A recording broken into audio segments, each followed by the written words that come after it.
What is the weirdest freelancer request that you've seen that just made you stop and go, what? People pay for this? In the early days of Fiverr, people would buy spells or magic spells Witchy or spells. pay for hugs. But today, as we've evolved into a destination that is way more business oriented, we see other things that are still interesting, but less weird. We had an Howard graduate that was helping people find their family tree, or a senior executive from a fashion brand that was offering his color matching skills and capabilities for styling. We meet a lot of business owners who use our platform for so many things. And almost in every conversation, you would hear people say, I do so much on Fiverr, I do everything on Fiverr, but they feel that they're outsmarting the system, but they wouldn't want to share the freelancer they found. It's those gems in the rough that they found. No, they're not going to share it with anybody. Yeah, no, I've literally been in this position where I'm, oh, you want to know who made my assets over here? No. Hello, everyone. Welcome back to another episode of Marketing Trends. This is your host, Stephanie Postles, CEO and founder of Mission.org and Relevant. Today, I am so excited because we have Shiri Hellmann, the VP of Global Brand Communications at Fiverr. Fiverr, I'm sure the company that everyone listening, you know it, you love it. I know for me, this is a company that really helped me start my startup career. And now I'm watching enterprise brands hire from Fiverr. So I'm super excited. Shiri, welcome to the show. Thank you for having me. Yeah, I'm super stoked. When I saw you guys come through my email, I'm like, oh my gosh, I have so many personal stories that I will have to hold back on of just like how you really did influence starting Mission, how many freelancers I've hired from Fiverr. But I will save all my personal stories till the end because I want to first start with something fun, if you're ready to start off in that way. Always. Okay, so before we get into some of your amazing marketing campaigns and all the trends that you're seeing in the industry and what CMOs are looking to hire, I want to start with something fun. I want to ask you, I know that Fiverr sees everything. So I want to ask you, what is the weirdest freelancer request that you've seen that just made you stop and go like, what, people pay for this? Like people actually pay for this? What is it? All right. So in the early days of Fiverr, when Fiverr just started, there were a lot of weird stuff that people would buy. For example, people would buy spells or magic spells, Witchy or spells. pay for hugs.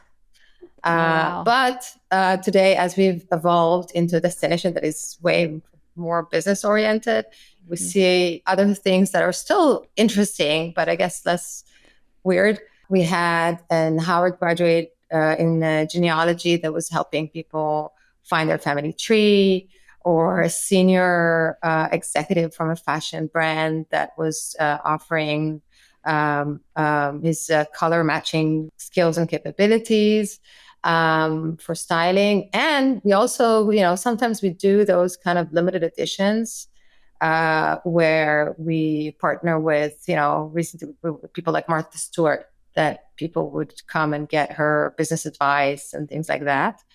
Wow. Yeah, that was fun when we did that. So we do that. Even Rob Janoff was once in a limited edition of Fiverr for design.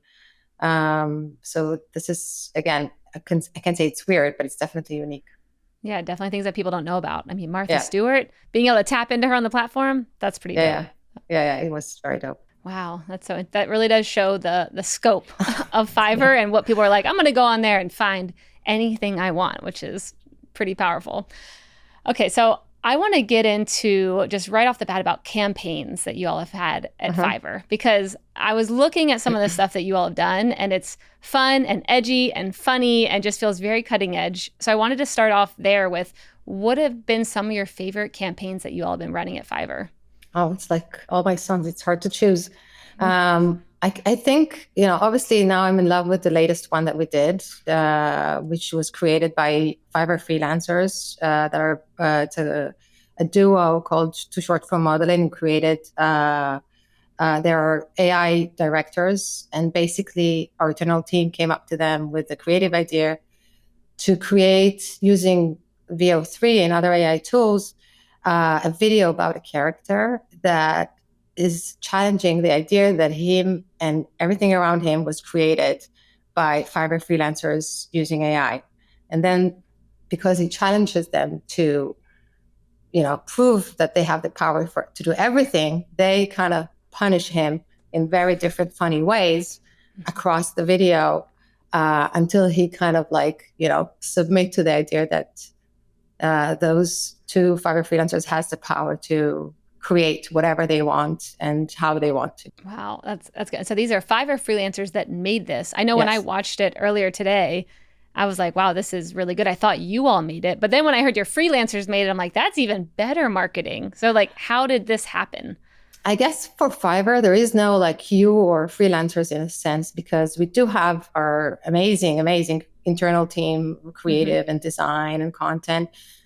But everything we do is always in contact together with our community. So in every project we do, we always tap into different freelancers based on their skills and our needs. And we work together with them to make it happen. So in this case, our creative team came up with a concept and the creative idea and the script. And then we reached out to more than one AI directors that we have on the platform. And they very similar to like a regular creative process. Everybody pitched their own kind of like treatment. And then we decided to go with these two freelancers and they did the whole creation. Wow. Do you all have a secret stash of freelancers where you're like, these are ours, y'all can't have them? That's one of the funniest things that and it's so true. It's such a true insight because it's true also for businesses. We meet a lot of, business owners who use our platform for so many things. And almost in every conversation, you would hear people say, I do so much on Fiverr, I do everything on Fiverr, but they wouldn't want to, they feel that they're kind of outsmarting the system, but they wouldn't want to share the freelancer they found. It's like those, gems in the rough that they found. No, they're not going to share it with anybody.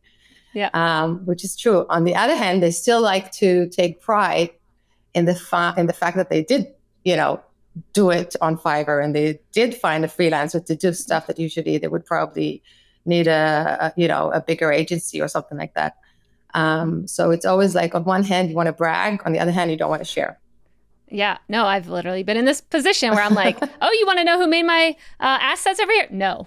And okay, but I do want to give you business. Oh, I want to give you more business. Yeah. I can't. So yeah, it's always a interesting thing with freelancers and contractors. That's true. So when you have access, like all of us, to all these freelancers. Are there any special training techniques that you give your team of how to find a really good one, or any tips that I wouldn't think about when I'm trying to find a really great freelancer? Look, I think because we have such a huge range of professionals and you do have, different types of skills. We have almost 800 categories on the platform of different digital services. There are different tiers of professional freelancers. We have our pro tier, Fiverr Pro, which are all freelancers that was going through a dedicated vetting process that is way more rigorous. Usually they will also be probably more expensive. They do more complex stuff. So with the time, we've got to know, we have to know those kind of to create our own kind of a crew of freelancers that we tap into them. But we also like to find those new ones, the emerging talents that are just so creative, but they're young. And Fiverr is their starting point. So it's always looking at the top and then looking for the new ones who just joined, who is in the new category, and we just give them work, and if we're happy, we go live with it. Yeah. Okay. So you're looking for new people who just joined, maybe proof of work, I assume, is what is your portfolio, and maybe they already have a rating, or not even that you don't even need ratings. No, yet. Of course they have rating. Look, Fiverr's whole essence is the ability to match the right freelancer to the right task or the right project you need. So the whole brain behind Fiverr is this algorithm that knows how to rank the freelance talent that we have in the right way, based on the reviews, based on the way they communicate with customers, with their clients. We basically take all the data that we have, and we have massive amounts of data on each of our freelancers and their interaction with the buyers, how happy their customers were, the clients were. And based on that, the whole algorithm is based on that, and how to promote the freelancers that are more skilled or more or have better deliverables. I didn't know that you were using that much data to actually show people to me. It's all That's based on data. Yeah. Wow. Yeah. Okay, so I want to get into how you all think of your creative ideas. So we mentioned the first, the most recent campaign that you had go out, but you've also had campaigns around a singing avocado rom-com, and you've had musicals on LinkedIn, and like the things that you are doing. And I look at a lot of campaigns all the time. It feels like I said, you guys are pushing the edges. You're taking some risks. You really know how to lean into humor really well, but in a way that like centers around the Fiverr brand in such a beautiful way where I'm more inspired, more excited, but get the point that what you're trying to show me, where I can see myself as the hero in a lot of these campaigns in the story. So I heard already that, your most recent one was more using Fiverr people to pitch ideas to you. But I think when we talked last time, you said that a lot of your own team is creating these ideas as well, and then pulling in some freelancers. So take me into the room of how are you coming up with these very interesting, hilarious ideas? You know how creative projects usually means juggling 6 different tools and dozens of different version histories of the project. Well, this is exactly why Lightricks built LTX, the all-in-one creative suite for AI-driven video. It handles every phase from conception all the way to final delivery. And it's all powered by LTX2, their latest and greatest model. It creates 4K, synced audio and video with studio level detail. So no exporting, no waiting, just pure creation. Go try out LTX and see what it actually means to create at the speed of thought. Visit ltx.studio. Look, everything starts obviously with a strategy, right? And as Fiverr is the essence of Fiverr is to change the way the world works together. And with AI coming into our lives, the world of work is changing, and Fiverr is evolving with it. And so if you look backwards, when ChatGPT came into our life, it landed on everybody's computer for free. And suddenly every person, every business in the world has access to the most advanced technology. Every AI tool is, somewhat free or not, or this, affordable. And we're in a situation that it's like, if I take the analogy, every business has the best, most advanced Formula One racing car. So suddenly the driver is what makes the difference, and the human talent is the driver. So the human talent is that competitive edge, because if everybody has access to the technology, you need the right professional to be able to leverage the technology and give you the outcomes you need for to sustain your business or to outperform the competition. So this is kind of like the overarching thinking and the overarching messaging that we have across the board. And then we tackle every based on the conversation that is happening, and it's changing constantly in the world of work.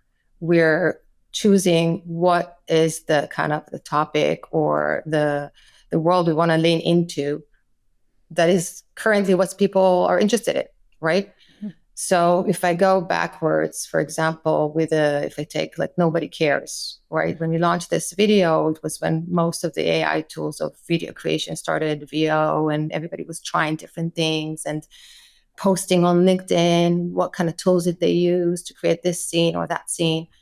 And then we decided to take all of these like memes and repetitive things that we started seeing and saying, this is all great. It's amazing. And to have this musical about it. But if you want to get like true remarkable results, you need the human talent. You need the professional to be able to leverage.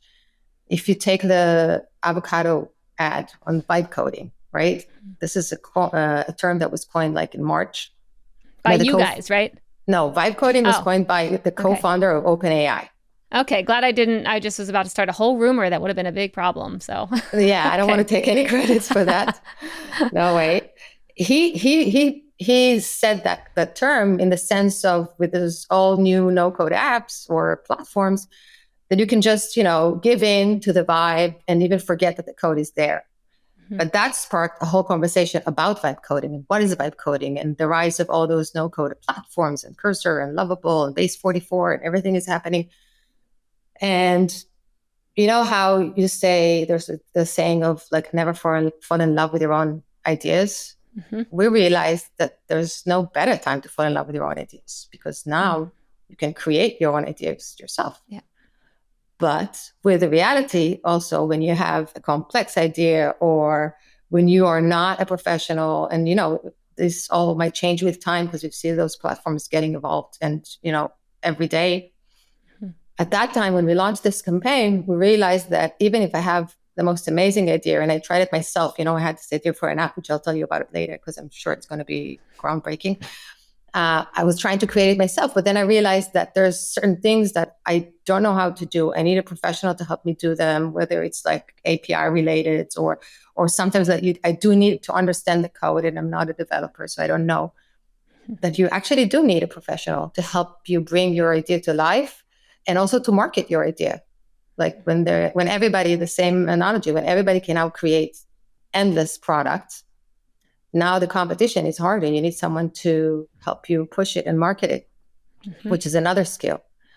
So this is kind of where that was kind of like the strategy and the thinking behind the avocado. And we chose the avocado because, come on, avocados, right? I don't understand. Is that how it started? Someone just came in like, come on, avocados. We saw on social that there's like a rise of all those videos of people are checking like watermelons and avocados, if they're ripe, if they're not. There was this period of time, but also I thought to myself, like, how come avocados are so, emotional? Like people feel stuff to avocado. Like you don't feel the same thing to your cucumber, right? It's like, but avocados is like a thing. And we realized that this already sparks some emotion.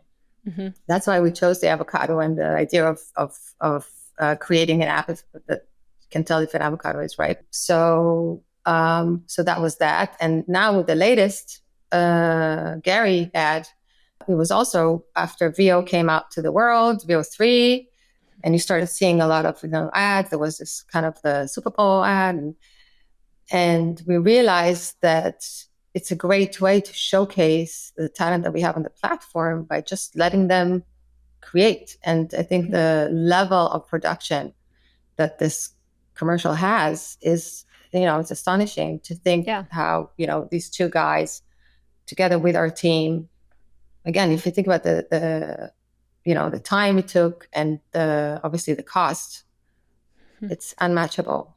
Yeah. How long did it take, by the way?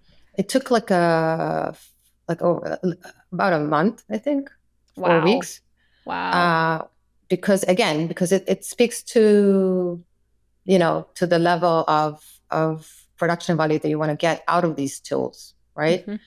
Yep. That if, to shoot something like that or to create something like that on an offline way would have cost probably 10 times more, if not more. And production would have been, I don't know, probably 3 months.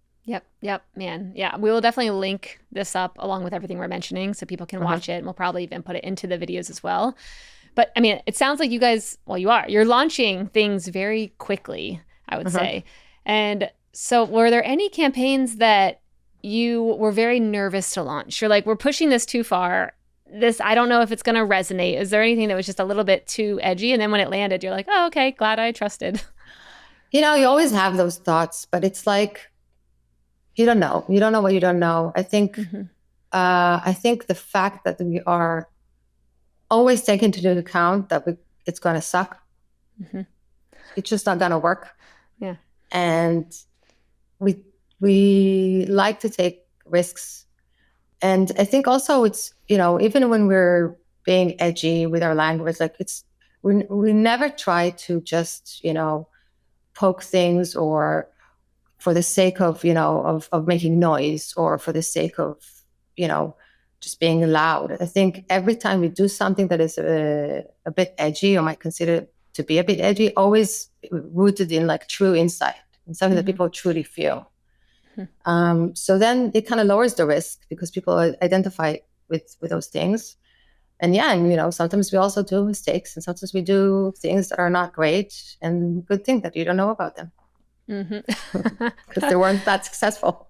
Yeah, that's good. Have you always been able to take risks throughout your career? Has this been something that you've sought out when you have found new roles? I think it's something that I fully adopted in the previous company I worked for because it was very rooted in the culture. And I think part of the reason that I love Fiverr so much and I wanted to join Fiverr is that it's also very rooted in the culture of Fiverr in the sense that, you know, we do work in this kind of startup mode in the sense that you need to do things and you need to try things, and the possibility of failing is there, and you move on. Okay. And you take big swings. And I think business courage is one of the most important things to have if you want to succeed, especially in times like the times we live in today, that everything is changing constantly. Then you need to take big bets. And, you know, with big bets, sometimes come, you know, epic failures. Actually, just, I think it was like a couple of months ago that we did what you call a fuck up night in the company.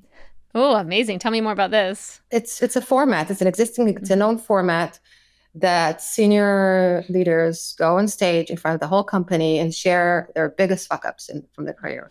And it's about glorifying. And I think the bigger the fuck up is, speaks to your courage and the business courage you had when you dived into it. Yep. I love that. Yeah, I had on the CMO of Synopsys, and she was like, if you're not having big fuck ups, then you are not trying hard enough. You're not taking big enough risks. Like, you should try harder. I'm like, I like that. Try harder. I love it. Were there any like big mess ups that people had that you really liked hearing about that, you know, were inspiring to you or surprising, or any in your own career where you're like, I had a huge one during this time period and it was like the best thing that ever happened to me because I learned so much? Yeah, of course. I was definitely a participant in this fuck up night. Because I did have like, you know, one of the biggest epic failures I had was that I ran fast and with, you know, a 7-figure production campaign that I was sure is going to be nailing it. And I convinced everybody that it's going to be the biggest thing in the world. And it was, you know, a very strategic time for the company I worked for back then, which is SodaStream. And we were just acquired by PepsiCo. And, you know, it was kind of like in between the announcement to the actual acquisition. So everything we did was about kind of like to prove who we are. And the campaign was an utter failure. It just didn't work. And I guess the biggest learning I had then is ties into I had a title of a book called Marketeers Are from Mars, Consumers Are from New Jersey. Oh, that's good. Because it's true. And it was kind of like a wake-up call. And this is something that I always have in my head, and something I keep telling my team all the time. Like, we marketeers have a tendency to speak our own language, live in our own world. We think that everything that we care about, people care about, which is just not true. You know, people don't care about your, you know, the message you want to deliver as a brand. They care if there's going to be parking, if they're going to have to wait in line, or, you know, they have other troubles. So I think having this constantly in the back of my mind, and every time we look at, you know, when we think about new creative directions or campaigns, I think it's very helpful. This is good. So how do you get your team in this mindset? I mean, this sounds like such a beautiful lesson of being like, oh, right, I was on a totally different track and no one else saw it my way. But how do you train people to get in the mindsets of their customer? I mean, it just feels hard, especially if you're working in a really creative space and you're doing amazing, you know, campaigns like you all are doing. It does feel like it'd be easy to keep pushing that bar up, more creative into crazy land. And then you're like, whoa, okay, now it's not even grounded in anything that connects with the average Fiverr customer anymore. Well, first of all, I do drive them crazy a little bit, I think. But I'll tell you, it's very simple. I remind them that they are people, that we are all people, and we like to laugh. And I keep telling like the social team, like, if you don't find this, if you're not going to like this, don't post it. Like, it's you on your couch looking at things. If you don't think it's interesting, it's not interesting. So on your personal level, and I think reminding them that they are also consumers, they're also just people behind, you know, a keyboard is kind of, it sounds funny to say eye-opening, but sometimes it's something you need to do when you in that workflow, you know, constant, you know, workspace. Yep. I love that. So I want to shift into trends because when I think about Fiverr, and especially if I think about the business model, it seems like you guys will be the first ones to always know the trends that are happening in the world because you are the supply side, you are the demand side, you can see it all. I mean, I think when I think about vibe coding, although OpenAI coined it, I would think that you guys probably helped set the category and you provided the marketplace.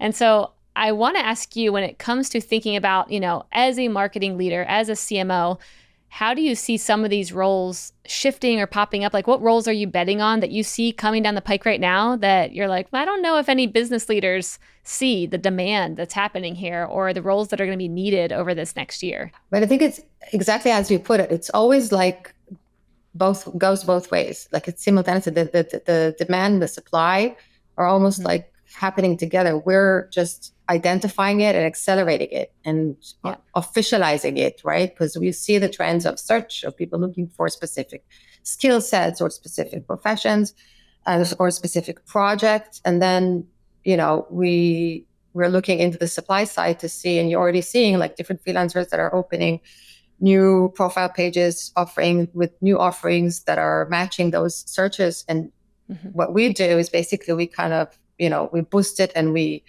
categorize it into a dedicated place that you can find those people. And then whoever's not on the platform, whoever's not in that category has now a destination where they can have that specific offering and the buyers can come to that category easier.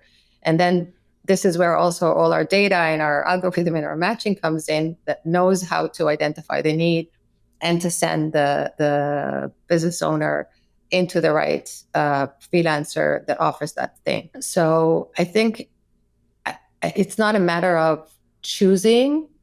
It's mostly a matter of being there always to catch the trend in the right time, in the right place, and leverage it. Yeah.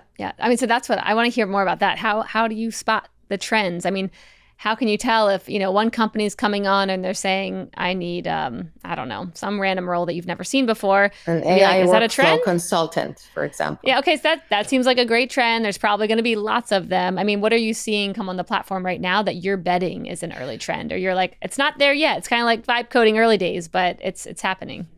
I think it's mostly based on the searches because Fiverr is such a known platform, right? Mm-hmm. We're almost like a destination that people come for us to look for things when they need a skill, when they need a professional. And they would come to Fiverr and search for it. So we would identify that. And then, it's easy for us to create the category, even if it's still small. It's easy for us to already facilitate the possibility to find those professionals, and it grows, with time. Like and as it grows, then we, based on the scale of it, then we can, then we make the decision: do we place a bet on it? Do we push it harder? Do we put more resources around it or not? And other kind of ways we're looking at trends and is obviously what everybody's doing, looking outside, what's the conversation, what people are talking about, what new tool came out, what does enterprise companies do, what happens in the world of startups right now. So, and it's a constant, matching between what's in the outside and what's in the inside. And sometimes we learn about trends from the inside and sometimes from the outside. I love that. So when you just mentioned enterprise companies, I want to circle back on that now because I think when Fiverr first came out, it was more built for, founders and people just looking for one-off tasks and help. But now it seems like a lot of companies are looking to Fiverr to find their talent, especially because the market's changing so quickly and the skills that you need 6 months ago are very different than what you need, a year from now. And it's really hard to bet on maybe as many full-time employees as they used to be betting on.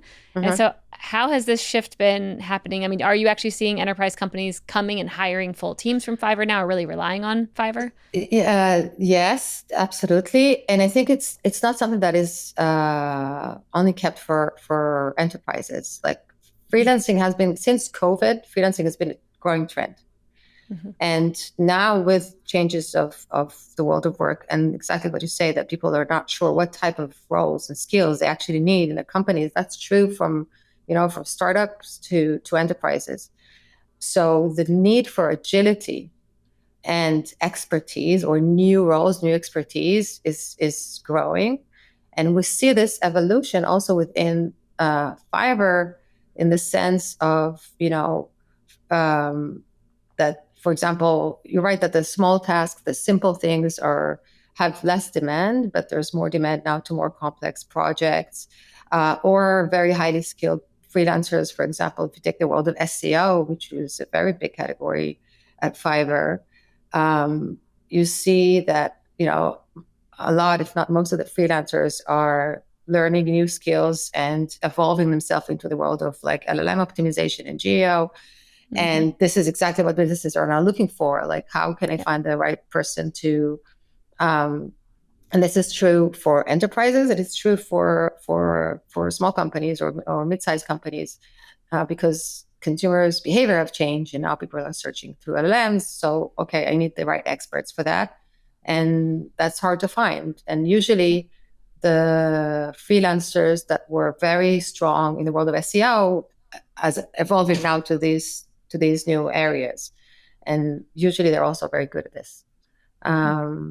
So we definitely see the demand, but I can say that it's across the board. But it's true that now the ask is for more complex stuff. We have, for example, a service that we give for enterprises or big companies of project management. That basically, it's a Fiverr service that you have a Fiverr person that they can find the right freelancers for your project if you have something that is very complex, and run the show for you in a way more agile, less, kind of like on-demand thing. And we have other services for that are dedicated for the more complex projects. Mm-hmm.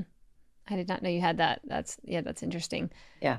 It also seems like the management structure will have to be thought about when you shift from having a bunch of full-time employees at a company to then now, and trying to manage freelancers, which takes probably a different kind of management style. I mean, at least that's what I have felt. It's like a bit different, knowing they've got other clients and other projects, and you really got to figure out how to keep them incentivized to focus and, keep them on track with your project, which makes me think maybe there's different management levels to come in and really be overseeing, a team of a bunch of freelancers, and even working with a Fiverr person to then also help oversee it and find the people and shifting quickly. I think if you have someone who is highly professional, whether they're a full-time employee or freelancer, it doesn't matter. They will be dedicated, they will do the work, they will be invested, and we see that across the board. So I don't think that they necessarily need a different management style. I think the co-working style with the internal team might require like new adjustments in the way you do things. But I think part of the tools and that we have on the platform are there also to make it easier to to onboard freelancers as part of your team, to expand your team. Whether it's how you pay them, or whether it's, different kind of like payment tool, or you can hire them on an hourly basis, you can hire them only on a project base. Like, there's different tools and features that we have on the platform that can give a lot of flexibility and make the hiring of freelancers, for whether it's a short-term or a long-term period, much easier and much more kind of hybrid. And I think this is where the world is going also. I think, the idea of having a hybrid workforce is probably going to be the future of work anyway. Mm-hmm. Yeah, I totally agree. So we were talking a bit about LLMs earlier, which this is a topic that I have discussed a lot recently on the show. It's funny how the conversations shift into very different areas, and now it's a lot about discoverability. And I'm wondering, for Fiverr, is there anything that you and your team have been doing to make sure that the Fiverr brand is being found in the ChatGPTs of the world, and that you're being found for the right things? Because it seems like you have a lot of content out there that also is under these freelancer pages that are probably helping with your geo and SEO optimization. But how are you all thinking about being found for the right terms and questions? Have you ever wished that your entire video production workflow lived in one place? Well, you're in luck, because that is LTX, the creative suite that was built by Lightricks, all for AI video production. It takes you from idea to final 4K video, all in one workspace. And under the hood, you've got LTX 2, the next generation creative engine, powering native 4K, synchronized audio, and cinematic quality fast. So if you make content professionally, this isn't just another tool. This is your new creative home. Go explore it at ltx.studio. I think for everyone, this whole world of discoverability and visibility through LLMs is still, we had years of learning the Google algorithm and how it should work and like what to do and what the steps. And it was like the whole methodology was already, was built and it's clear. And now it's like rebuilding the methodology, relearning, testing. I think the basic understanding is how brand and the power of the brand and what people say about the brand is suddenly even more important than ever, because this is what will end up driving better, worse visibility on those platforms, because they mostly rely not on our own content, but more on the third-party content. So we do put more emphasis on, and it speaks also to the types of campaigns we're doing, that some of our KPIs is to create a conversation, is to drive conversation. Like the Gary video, for example, the whole goal of it was to drive conversation. That's why we're looking to tap into things that people are talking about. Same goes with our PR, our GEO team, and the type of content they're writing and creating. Our content team are doing additional, now have like additional pillars of type of contents they're creating and posting in different places in order to increase our visibility. But it's very much, learning as we go. I think I listen to a lot of podcasts, and it's definitely a world that I'm trying to hear and learn. And I think this is kind of like what I hear from everyone. Like there are some people or companies even that are, found this as their expertise and they're focusing only on that. But even them speak about how the measurability of it is still very much, I don't want to say manual, but it's not, it's still not fully clear of, there is no ranking or clear ranking to LLMs to understand exactly if what you're doing is taking where you want to be. Yeah. I mean, it seems like we're in the in-between gray area right now of you should probably just be putting more out there on more platforms. And you should be allowing other people, like you said, your customers or influencers to talk about you. That probably holds more weight than, True. You getting up and saying, we're the best, like letting your customers say you're the best. Yes. But yeah, just playing everywhere. And that's why, I mean, obviously I'm biased, but I think podcasts are an amazing platform and YouTube as well. Just getting video content out there, and YouTube is one of our strongest platforms. Yep. Yeah. Same. Yeah. We started betting on video, I think like 3 years ago, putting all of our podcasts in video. And it's interesting because it's such a different platform compared to podcasts. And like we really knew how to grow our shows and get them ranking and all the things. And then we switched over to YouTube. And we're like, oh, wow, this is like a whole different world. And you can't just copy paste, which we see a lot of brands doing, where they just take one format, throw it into another place, and then just throw it on LinkedIn. And like, you can't do that. You have to treat them like individual companies and strategies and even team members of, okay, you're very good at that. You're very good at this piece, and not trying to just, make one person understand all the platforms. But yeah, it seems like that is my high level thought of how to be good in this space right now, but without getting caught up in data and measurement and just killing yourself with attribution. And is this working yet? Like this is a long-term play where, you just got to make the bet now. It's and I think that's part of it. Like you need to make the bet, to go with it, because you're not always going to have all the data all the time. Especially when everything is so, fresh and new. So, which is exciting. I actually love the space we're in now. I'm like, this is cool. We get to learn so many new things now and try it and fail. Yeah, just 2 things. Just try them and do them. Exactly. There you go. I like it. Shiri style. Try it, do it. That's good. All right. So I want to shift gears now, because when we talked maybe a month or 2 ago, you told me about this email that your CEO sent you, your whole company. And at first when I heard it, I was like, whoa, that's aggressive. How are these employees feeling about this? And I think the email said, AI will take all of our jobs one day, including mine. Now, I don't have the context of the email. I don't know why, what this was about, but I'd love to hear a background on why did he send this and what happened among the company? Like, what was the point of this email? Just tell me all the background. First of all, that's definitely a great headline and a great soundbite, but there was an if afterwards.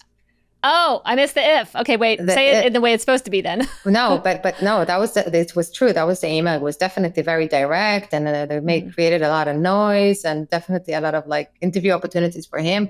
But the reality of his letter was that that's the reality of our lives. It's true that if we as marketeers, as developers, as HR people, whatever we do, doesn't matter. If we want wake up our curiosity, if we want sharpen our curation capabilities, and if we're not gonna start dipping our toes into new technologies and doing ourselves new things, we will become not relevant. I've been in the business of marketing for, I feel so old, 20 years to say, and I'm a dinosaur, right? So I have a lot of experience and I've done many things and I have all that. But, I was thinking to myself, if and that's really aligns with his letter, if I'm a dinosaur and the ice age is coming, I better learn how to snowboard, right?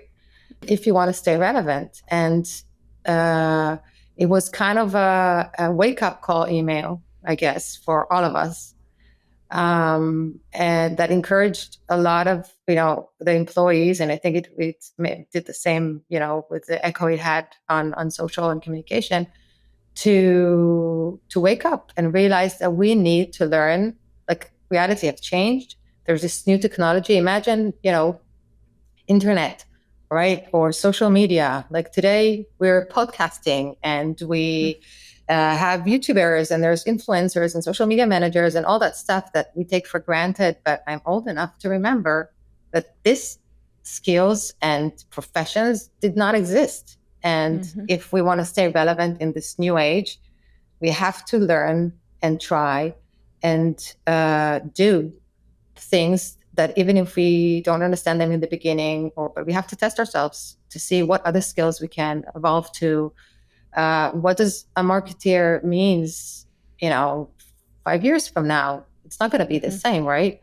And I think that was kind of the essence of the letter. And I think, you saw things like other like big brands and big companies, and you see that it's happening. This is exactly where we are. Yep.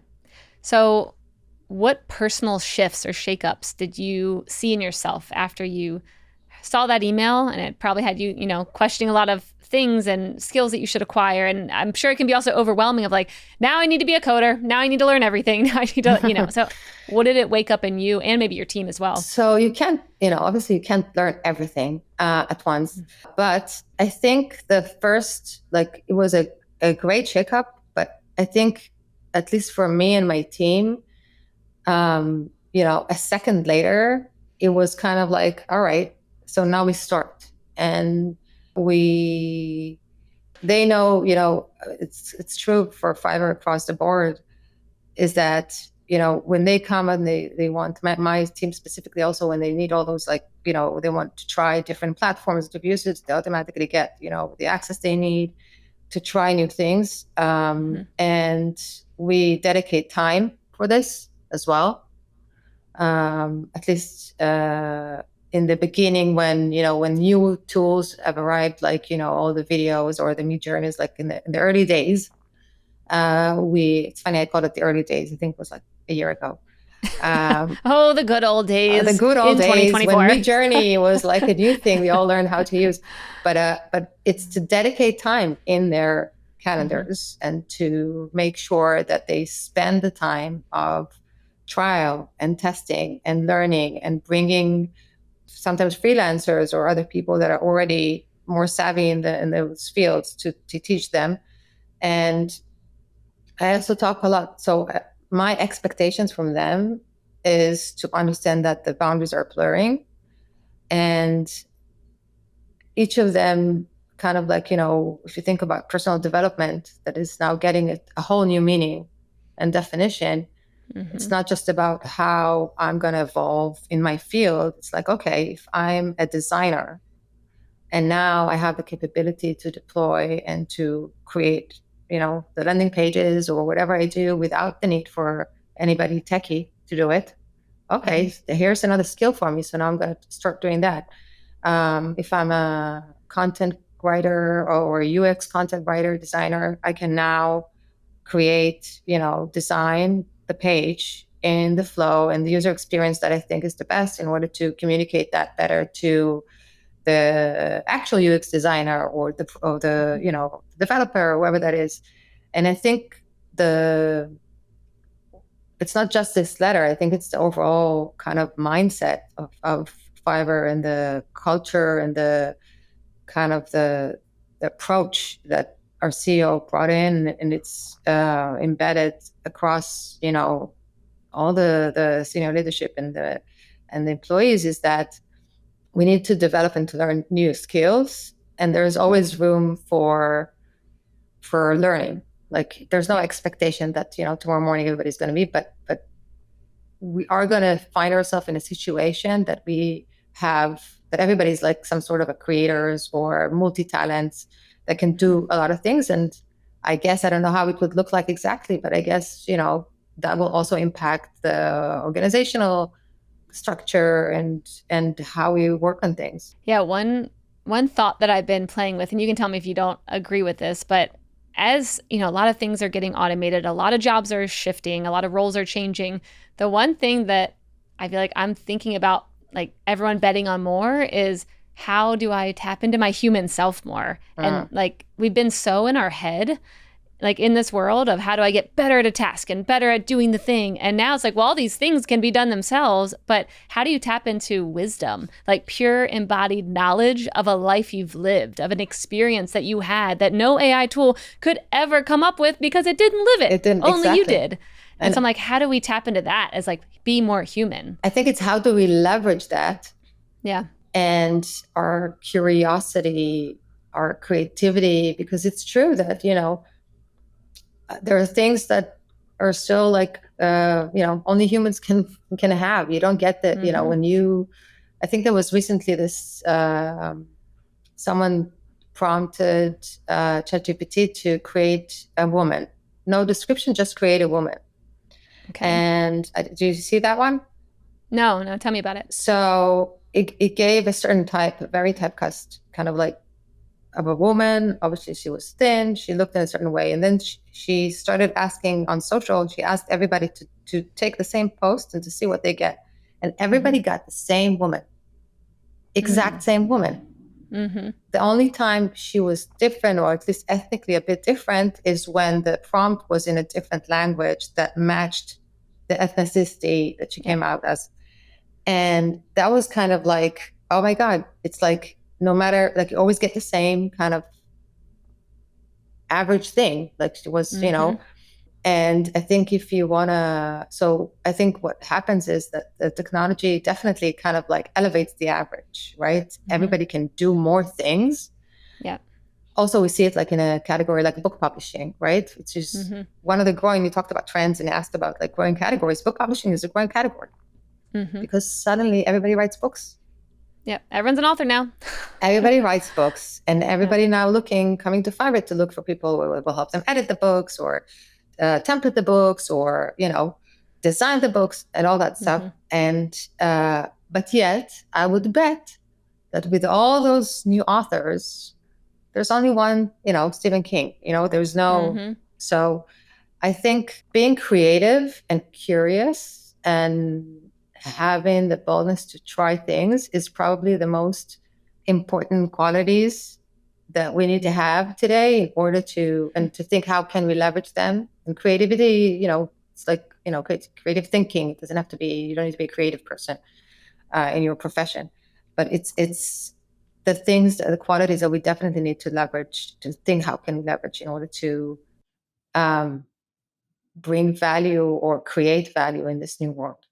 Okay, so with everything you've done, you've seen a lot. Like you said, you've been in this space for a long time. Do you have any advice for marketing leaders, brand leaders, CMOs? Yes, to embrace the chaos and to learn how to be comfortable in the unknown and be able to also move forward and in this unknown by placing bets on different things that you believe in them, knowing that you might fail. Mm-hmm. I think because everything is changing so quickly all the time, this is something I also tell my team, like we have to learn how to understand, what we can control, what we cannot control, and feel okay with it. That we probably feel that we can control less than what we used to, and we have to be okay with it. I think that's kind of like the main impress the mess, I would say. Yeah. So, okay, I want to get to the how because I'm like, yes, I have heard this a couple times on the show, but then I'm like, how do you actually, if you have pure chaos coming at you, slapping you in the face, rolling you around, how do you actually ground yourself, calm yourself and your team to sit in it and stay in it without letting it throw off your entire nervous system and your whole day and, not be able to operate in life? It's a little intense. So I took it there. Yeah. Well, I think, every time there's like chaos, you need to go back to basic for a second. What can you control? What can you offer? What do you do good? What do you have that people need? And focus on that. Focus only on that, and let the chaos and the changes sometimes also, it could slap at you, but it could also open up opportunities for you that you didn't realize. That as long as in one hand you're very grounded in like what can you offer, and what you're good at, and then simultaneously be open your arms to doing things completely different, than what you used to do. And I think throwing people into the deep end more than ever is something that, they accept. They understand that it's part of the deal now. They have to, get a task that or a project that they understand they need to do, even if they don't exactly know how and where to start. I will give them kind of like a lead. Okay, let's start there, and let's build the plan as we fly it. We'll go. I think that would be kind of like the definition of embracing the chaos in a way. It's like understanding that you can't see 10 years forward. You see, in today's world, you see, I don't know, a month forward, 2 months forward. Yep. And that's it. So play towards these 2 months right now. Yeah, it does seem like such a shift in the world when I think about, even when I first started back in Google or back when I was working at Fannie Mae, I had a long ramp period. Now when I look back on it, I'm like, wow, they were so patient with me. They gave me probably like 3 or 6 months just to ramp up and try and learn the org. And now looking at today, it's like I hear so many people saying, I'm expecting you to launch something, to start something within a month or two. I want to see how you work, and I want to see things happen quickly, even if it's a little haphazard, even if it's not the way that I really perfectly wanted it, just seeing like, how is my team performing and how can I just throw them in? Absolutely. There is no like 30, 60, 90 days are over. Like it's more like, week, 2 weeks, 3 weeks kind of thing. But I think as long as a manager or as an organization, you understand that, as you said, it's going to be haphazard, it's not going to be perfect, then it's fine. It makes sense. I don't think it's a high expectation to choose this approach. Yeah. What about when it comes to team org structure roles? I mean, to me, like you said, it seems like the lines are getting blurred between who's doing what. And I mean, you can be a marketer and then you're like, well, now I'm going to be over here working with, Lovable. And then I'm going to be over here doing something, in branding, or even working with the sales team. I mean, it seems like marketing, sales, revenue, all kind of converging, customer success, same thing. How do you think about bringing someone in and trying to keep them on maybe a career path and showing them where it can lead, but also knowing that this world is merging very quickly? So I think that lines are blurring, but at the end of the day, people are good, that they have like certain skills and they're good at something. So the kind of the essence of their skill usually can be relevant for additional skills that are kind of adjacent to it in a way. For example, I think the whole world of SEO geo, for example, right? It's a different ballgame to do geo. It's nothing like SEO, but the way of thinking and the mindset and the kind of like the more of the kind of personal attributes that you have as an SEO expert will be relevant as a geo expert, for example. I think from design sense point, we have under my, our designers, they used to work Figma. That was their world. But now they don't need the motion design to create motion. They don't need the Martech. So they can just go ahead and do it themselves and then evolve into maybe becoming also a motion designer. And then their title changes and there's new title. So it's like I don't spend too much time in trying to figure out how it would look like. I'm just saying, let's let it happen. Let them choose each one where they feel they get like the higher impact that they can bring with the existing kind of talent they have to get new skills. And then we'll see how it, how it evolves. I love that. All right. I want to shift over now to the lightning round. This is where I ask you a question and you have a minute or less to send back your answer. Are you ready, Shiri? All right. Take a breath, get ready. Okay. So first up, what is one of your favorite tools or platforms that you've been playing around with recently? Something new. Something new. Obviously VO and all those, like the VO3 and now Source 2 came out yesterday. So I'm definitely going to try that. I use it in a very silly way sometimes, just, personal, like I just use it to deliver my messages, sometimes even to my husband and kids in a more creative way. That's good. That's fun. So I really like that. I like Base 44. I use all the time. And again, I always feel like I'm not leveraging it enough. You always get the feeling that you can do way more. Yeah. But this is where I need the help of a professional to kind of teach me maybe a little bit more. So I use these, and obviously, ChatGPT constantly. Yep. I use the voice mode to prepare to this interview, for example. Nice. Yeah. I mean, I will say that, I think it's more rare for a CMO to be in Base 44 and to be in VO. So kudos to you for diving in and getting your hands dirty, because I actually haven't heard that often. So. Yeah. And also actually I'm just to correct my title on the VP brand, but our CMO, my boss, is also constantly on, like, now he has this new project that he wants to create. I don't want to say it because it's still secret, but yeah, we're definitely trying to create like side projects and things. That's cool. I'll have to bring on your CMO next and check him out. Although this was fun. It's a high bar, so I don't know. That's good. Okay. If you had a Times Square billboard, but you couldn't promote Fiverr, what would you put on it? It would be my URL, I couldn't-care-less.com. That would be the URL. Where's it going to go to? Now I want to type it in. Is this your URL? It's like, I know I couldn't purchase it. It was too expensive. Dang. But it's something that between, like, my son tried to buy it for me for my birthday. Because I, sometimes it's kind of like, it sounds negative, but it's kind of my positive way of saying, like, I'm focusing on what's important. So I couldn't care less.com on anything else. Yep. So that would be it, I guess, some sort of a motto. Yeah, I love it. That's good. Who is someone that gave you a piece of advice that really has stuck with you over your life? And what was the advice? Oh, I have a lot of good advice that I got, obviously, from my parents.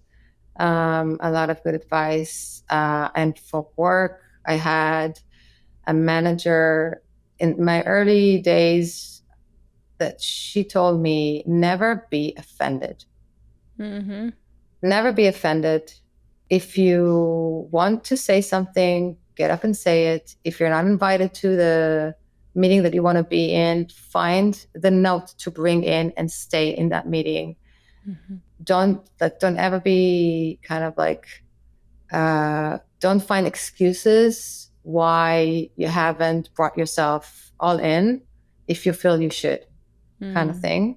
Yep. So, kind of write your own path in a way, I guess, if I can translate it. I love that. I had a good manager at Google, and she always told me, speak with your feet. If a meeting is not worth your time, just walk out. Even if Yeah. it's in the middle, just leave. I'm like, damn. Okay, Anne, I will. True. Yeah. I love it.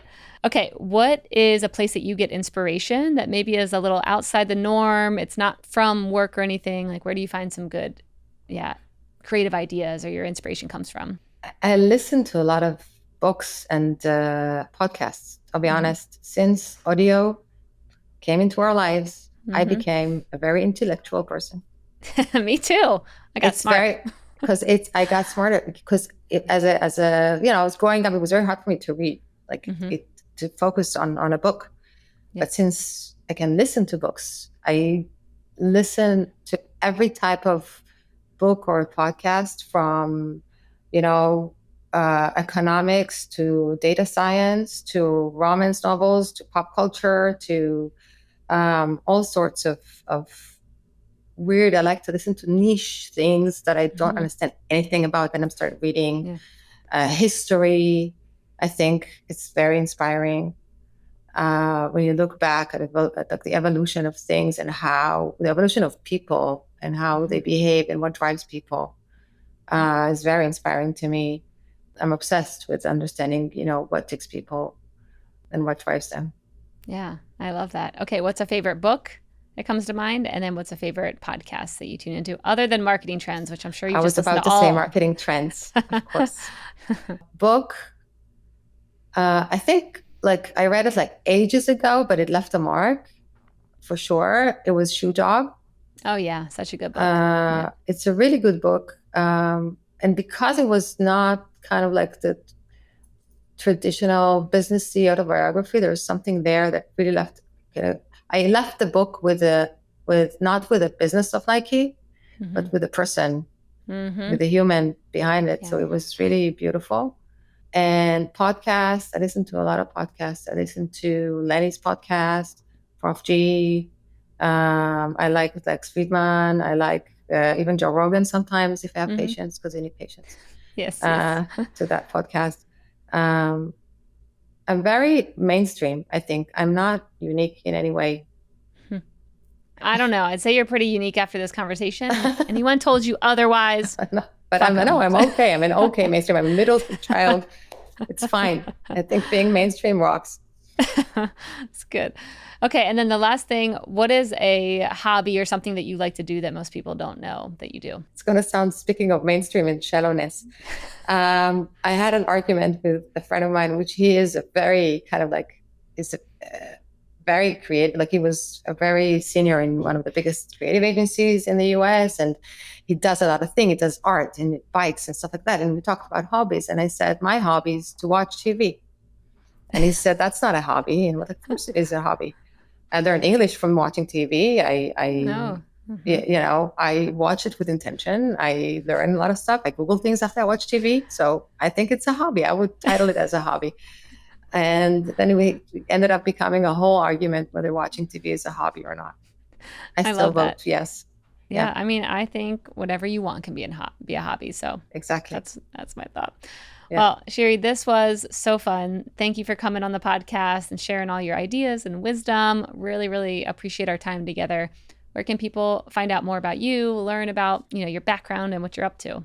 Obviously my LinkedIn, which I nurture not enough.